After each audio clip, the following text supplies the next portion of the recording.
Welcome, everyone. Thank you so much for coming to our Java Live meeting. We will be talking about medical today. We have one speaker. We are actually going to also be talking about medical in April because our other speaker for today, we moved them back. So it may be, so you'll be able to definitely have all your questions answered, and we'll see how long we go. Erin Ellis is the Community Engagement Director for the Humane Society of Truckee-Tahoe. Is that what? Okay. And she is here talking with us about their medical processes. Thank you. Hi, good morning or good afternoon, I guess, depending on where he's at. I'm going to go ahead and share my screen with you all really quick. I have a little presentation put together for you. So as Kelly said, my name is Erin Ellis, and I'm the Community Engagement Director for the Humane Society of Truckee-Tahoe. We are located in the Lake Tahoe area. We have two locations. We have an office and a cat kitten adoption area in South Lake Tahoe, if you're familiar with this region at all. And then on the north side of Lake Tahoe in Truckee, we have a shelter building.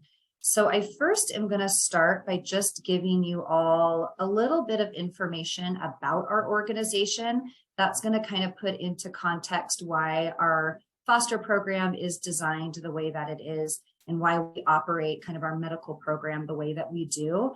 We have kind of a unique way of operating. So this will give you some information on kind of how that works and why that works so well for us. So operationally speaking, this is a picture of the front of our shelter here.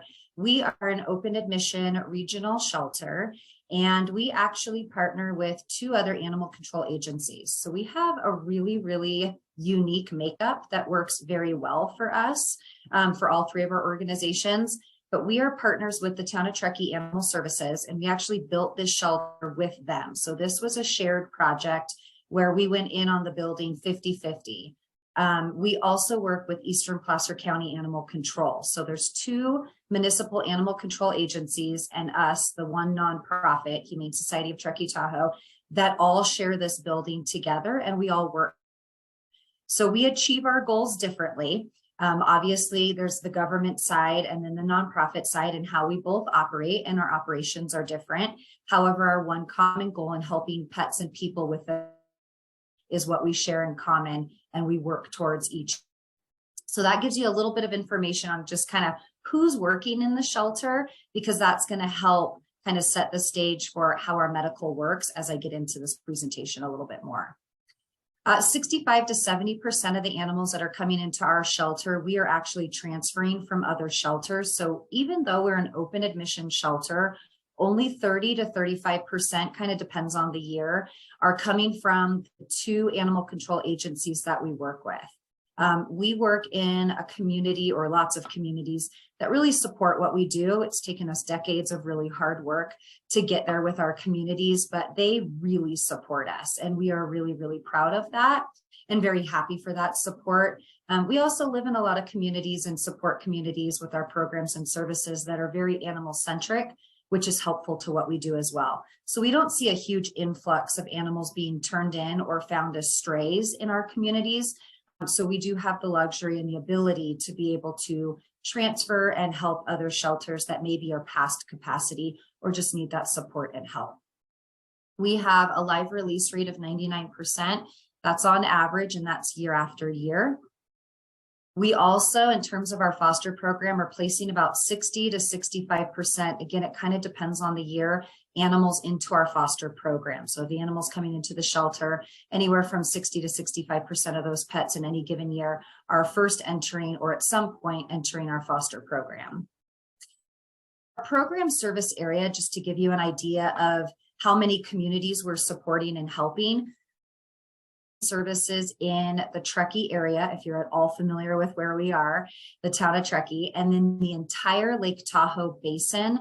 It's really split between North Shore and South Shore. A lot of people will reference it that way. We work and have programs in the entire basin. And then we also help out in a county that is just north of Truckee. It's called Sierra County, and it's a fairly large underserved county that we help in as well. So our service area is just under 2,000 square miles, which is really, really big. However, it's very rural. There are a lot of rural communities and helping in. And I just got a little note that my internet is unstable, so I'm sorry if I'm kind of breaking up here. Kelly, if you need to interrupt me at any time, let me know. Absolutely. You're doing great. Okay, good. Thank you. Sometimes the internet's a little finicky and we keep getting hit with storm after storm. So I was just glad to have internet in the morning. Okay, so moving on, I kind of set up today's presentation target medical, but to also kind of talk about the three components that make up our foster program and why our foster program works so well given those three components. So we're looking at external communication, which is our foster communication, and then also internal communication. And then in each of these, I'll kind of talk about how our medical plays a part and how we work that into our foster program. So with all of our fosters, every foster goes through the same training process. So just to kind of quickly go through our onboarding here, the first step is orientation. And this is for any volunteer that wants to get involved. We want to first meet everybody and for them to meet us. And we want to be able to talk about what we do and who we are.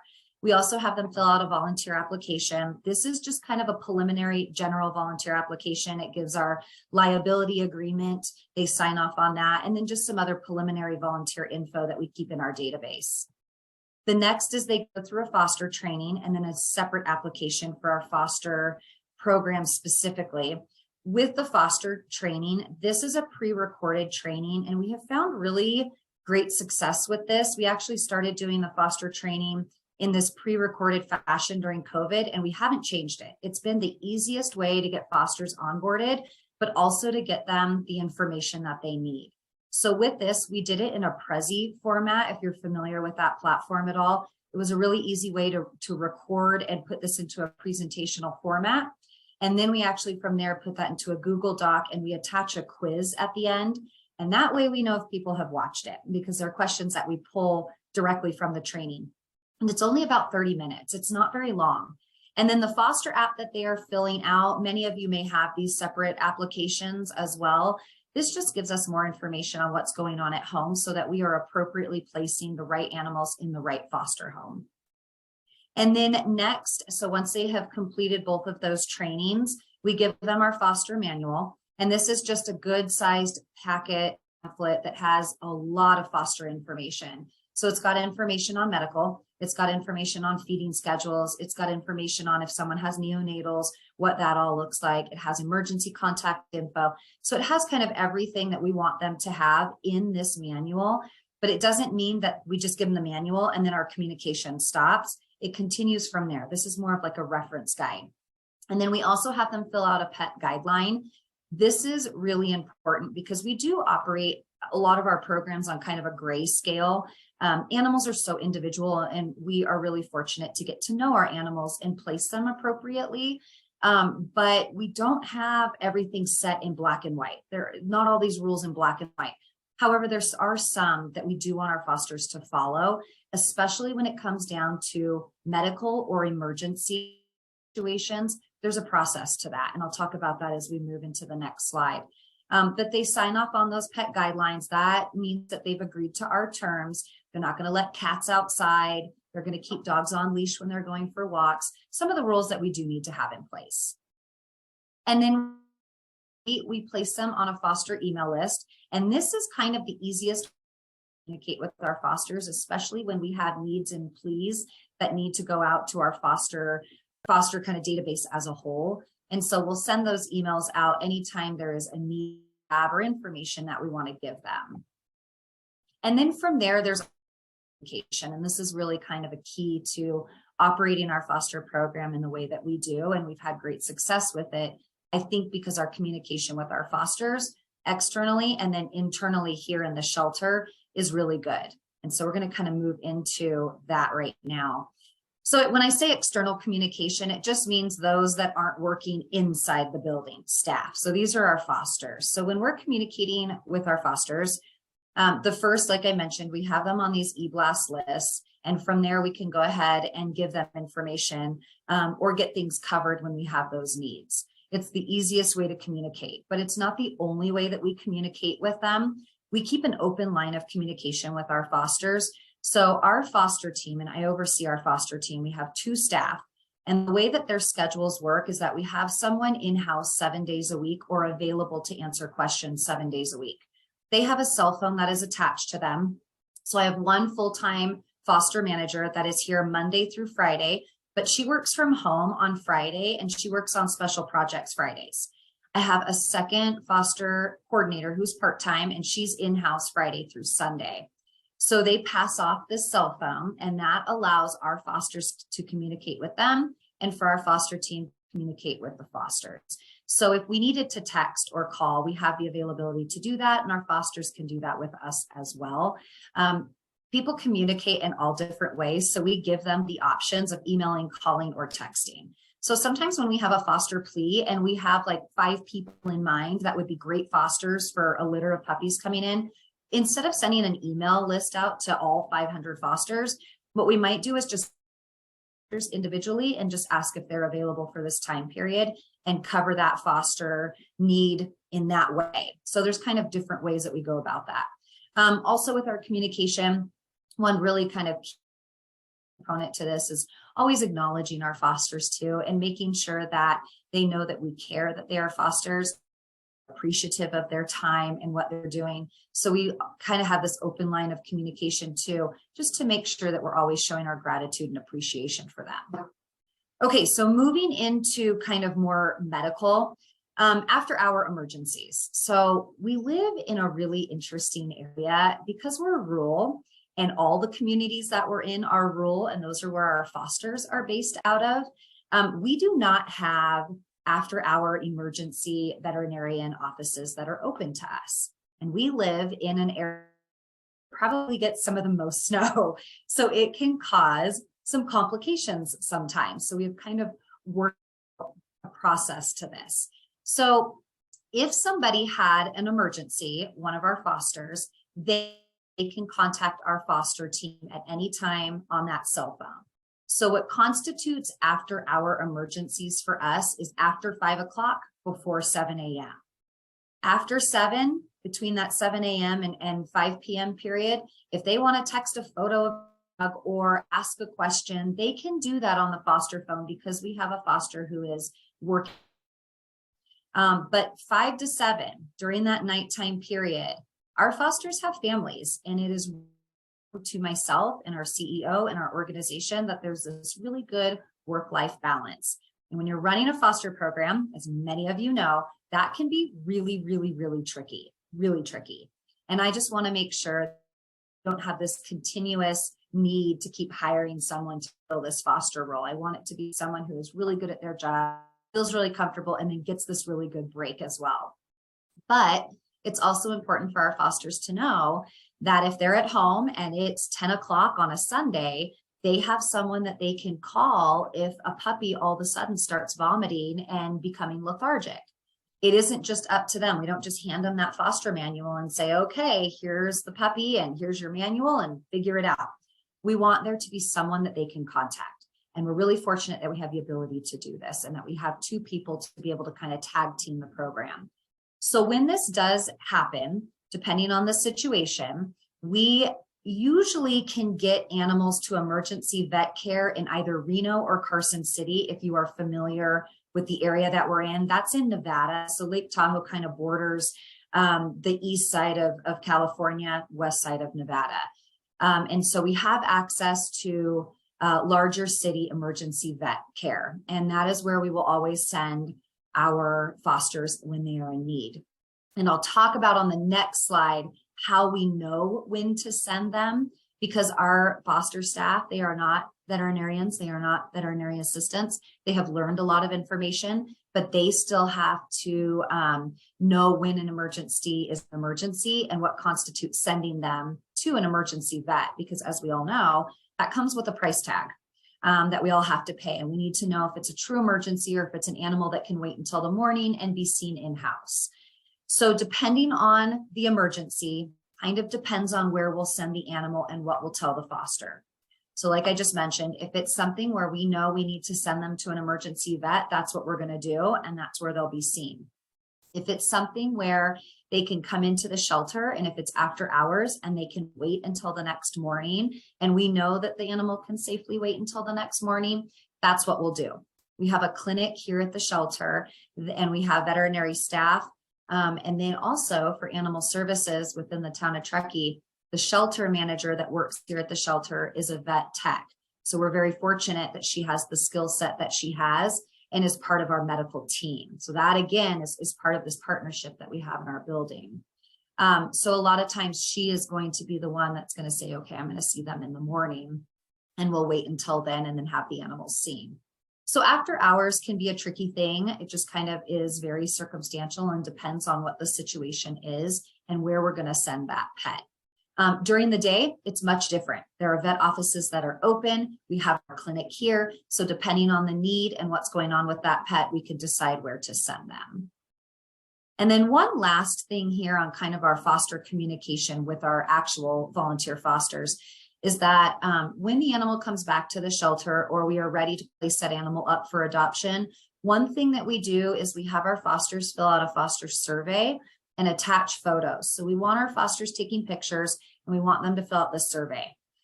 Even if we have an animal that has bounced around to different fosters, each time they leave a foster, fill out a foster survey, because different fosters are going to have different information or different run-ins with that pet.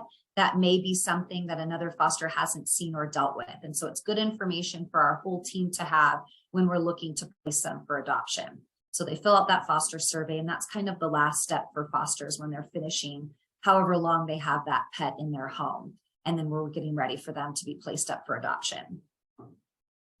So moving on to the next slide here, this is internal communications. So I'm going to kind of move through the first few, and then we'll get to the last one here and talk a little bit more about medical and how these decisions are made. But one way, because I have two team members that work the same job, they have foster team meetings. So every Friday their schedule overlaps a bit. And so they're both here at the shelter in the morning before the foster manager then works from home. And they have a meeting together to talk about things that went on that week, information that needs to be passed on to our coordinator. And then Sundays, our coordinator will type up an email and send that to our foster manager when she takes over on Monday. I know that seems a little complicated, and I hope I didn't lose anyone in that process. But again, just keeping communication really good just within our team. And then generally, I have a lot of that information too, just in case I need to step in or help assist in any way. We have foster notes that are also placed into one of the databases that we use. So one of the databases that we use, and some of you may also use this same program, is PetPoint. This is a program that is used with both animal service agencies as well as us. It's a really great way for all of us to be able to communicate when it comes to medical, behavioral, and also foster. So if there is something going on in a foster home, we want more information versus less. So there's a team of us that are on these foster notes where once the notes get entered, the email goes out the next morning, and all of us that are a part of the foster notes through PetPoint get this information. So that way we know what's going on in a foster home, whether it's behavioral or medical or just information that we need to share amongst each other. We're again just communicating the information with pets inside the foster program. If there is a behavioral issue with an animal in foster, our operations director is the one that is going to address those issues. So behavioral comes to her, and then from there she decides what the plan's going to be and how we're going to take next steps for that particular pet. So if an animal were to start exhibiting really, really bad kind of extreme leash reactivity, we're going to let our operations director know about that information and see if there's a plan we want to put in place for that particular pet, information we want to share with those fosters. Maybe we need to change fosters altogether or swap someone here at the shelter, bring that pet back, put a different one in foster. Kind of depends on what that behavioral issue might be. But we'll address that with our operations director. So that's the line of communication when there's behavior. When it comes to medical, it's a little bit different.